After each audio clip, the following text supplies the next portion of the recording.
बाजार में सेंसेक्स और निफ्टी ने कमाल कर दिया। सेंसेक्स में 750 से ज्यादा अंकों की उछाल आई तो निफ्टी में भी 200 से ज्यादा अंकों की उछाल रही। कुल मिलाकर शेयर बाजार में उथल पुथल के बीच शुक्रवार के दिन जो मार्केट का हाल रहा उसे देखकर लगता है कि सोमवार को जब शेयर बाजार खुलेगा तो मार्केट का रिस्पॉन्स अच्छा रहेगा। क्या हो सकता है, मार्केट एक्सपर्ट सागर सिन्हा से जानिए।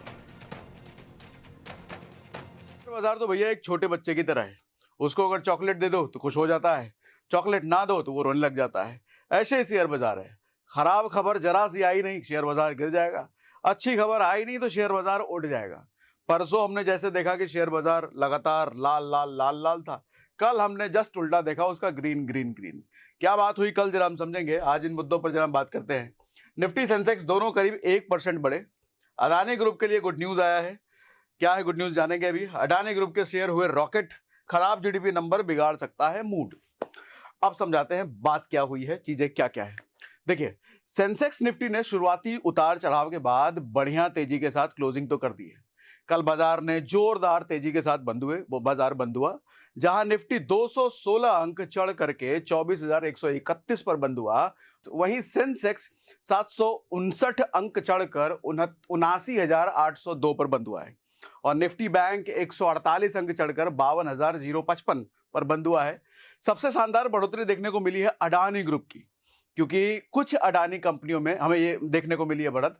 इसके चलते शेयर बाजार में परसों जहां इन्वेस्टर्स ने लाखों करोड़ों गंवाए थे, वहीं कल करीब 3.5 लाख करोड़ रुपए की रिकवरी कर ली गई है। सभी सेक्टोरल इंडेक्स हरे निशान पर बंद हुए हैं। सबसे अधिक तो खरीदारी फार्मा, इंफ्रा, एनर्जी और ऑटो सेक्टर में हुआ है। एडवांस डिक्लाइन की बात की जाए तो बीएसई पर कल बढ़त के साथ बंद होने वाले शेयरों में सबसे ज्यादा तेजी देखने को मिली है। एक्सचेंज पर कुल 4,050 शेयरों में से 2,334 शेयर तेजी के साथ बंद हुए, यानी कि आधा। वहीं 1,623 शेयरों में गिरावट देखने को मिली है, जबकि 93 शेयर बिना किसी उतार चढ़ाव के सपाट बंद हुए हैं।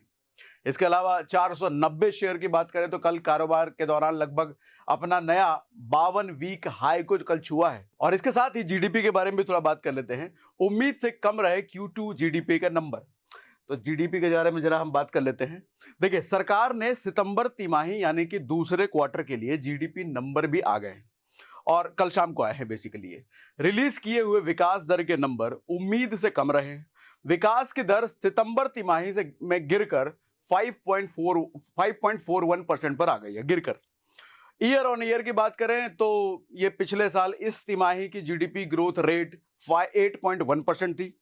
इसी साल पिछले क्वार्टर में ये 6.7% रही थी। इसका सेक्टर वाइज ब्रेकडाउन अगर करें तो सर्विसेज सेक्टर की ग्रोथ में इजाफा हुआ है।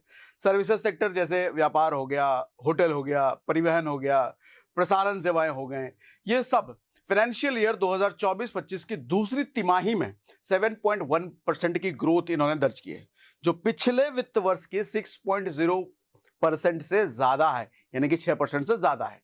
इसमें सबसे ज्यादा मार माइनिंग और मैन्युफैक्चरिंग सेक्टर पर पड़ी है। जानकारों का यह मानना है कि इस नंबर के बाद आरबीआई का 7.2% जीडीपी का लक्ष्य काफी दूर लगता है और शायद दिसंबर के महीने में होने वाली मीटिंग में आरबीआई अपने जीडीपी टारगेट को रीसेट करके लोअर कर सकती है।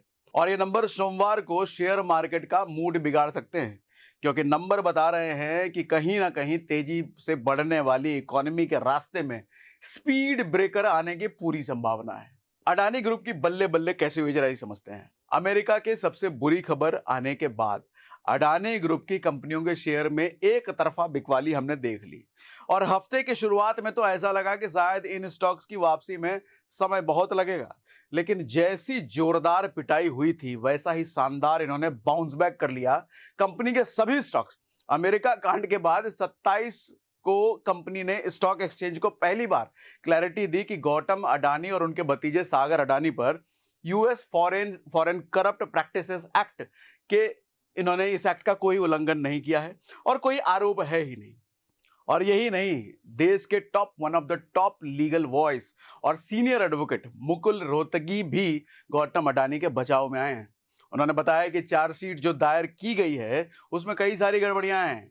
इन खबरों को जहां ग्रुप की कंपनियों में दोबारा इन्वेस्टर्स का विश्वास जगा दिया है, वहीं कल शुक्रवार को रेटिंग एजेंसी CRISIL और जापान के कुछ बैंक ने भी अडानी ग्रुप के साथ खड़े होने का अपना दावा दिखाया है। क्रिसिल रेटिंग ने अडानी ग्रुप पर अपना पॉजिटिव आउटलुक बरकरार रखा है।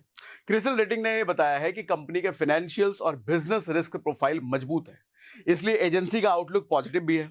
अब जापान के 3 बड़े बैंक भी कल शुक्रवार को अडानी ग्रुप के साथ खड़े हमें देखने को मिला है। अब इसके बाद बात करते हैं, अडानी ग्रुप के शेयर रॉकेट हुए हैं। देखिए, अडानी ग्रीन एनर्जी का शेयर शुक्रवार को 21% बढ़कर बंद हुआ है। वेडनेसडे के 52 वीक लो को छूने के बाद फ्राइडे तक ये 54% बढ़ गया है। वहीं अडानी एनर्जी सॉल्यूशंस के शेयरों में 13% की बढ़ोतरी हमने देख ली। वेडनेसडे के 52 वीक लो छूने के बाद इसमें 48% की बढ़ोतरी आ चुकी है। अडानी टोटल गैस की बात करें और अडानी एंटरप्राइज की, तो शेयर इनके फ्लैट रहे हैं, लेकिन हरे निशान में ही बंद हुए हैं ये भी। इसके साथ ही ग्रुप को सभी कंपनियों में पॉजिटिव देखने को मिला है हमें, ग्रुप के सभी कंपनी। अब अडानी ग्रीन एनर्जी की बात करो, अडानी एनर्जी सॉल्यूशंस या अडानी टोटल गैस, ये सब का कल फ्यूचर एंड ऑप्शंस भी अगर आप देखो तो इनका पहला दिन, यानी कि मतलब इन कंपनियों के शेयर फ्यूचर्स एंड ऑप्शंस में ट्रेड होंगे। अडानी ग्रुप ने ट्रेडिंग के आखिरी 3 दिनों में अपने मार्केट कैपिटलाइजेशन में 1.7 लाख करोड़ रुपए जोड़े हैं। वहीं अडानी एनर्जी सॉल्यूशंस की अगर बात करी जाए तो पूरे हफ्ते में 32% की बढ़ोतरी इन्होंने पहली बार अपना मार्केट कैपिटलाइजेशन को 1 लाख करोड़ से ज्यादा कर दिया है। और यही नहीं, बाकी कंपनियों के मार्केट कैप अगर आप देखो तो उनमें भी बढ़ोतरी देखने को मिली है। और वीक खत्म होते होते अडानी ग्रुप की सभी कंपनियों के कुल मार्केट कैप की बात करें तो ये लगभग 13.69 लाख करोड़ रहा है। ये बात रही फ्राइडे मार्केट की, लेकिन सबसे ज्यादा जो ध्यान देने वाली बात है, मंडे को जब बाजार खुलेगा, ये जो जीडीपी नंबर्स आए हैं, इन जीडीपी नंबर्स का बाजार पर क्या असर होता है ये देखने लायक होगा। तो मंडे की बात हम करेंगे ट्यूसडे को।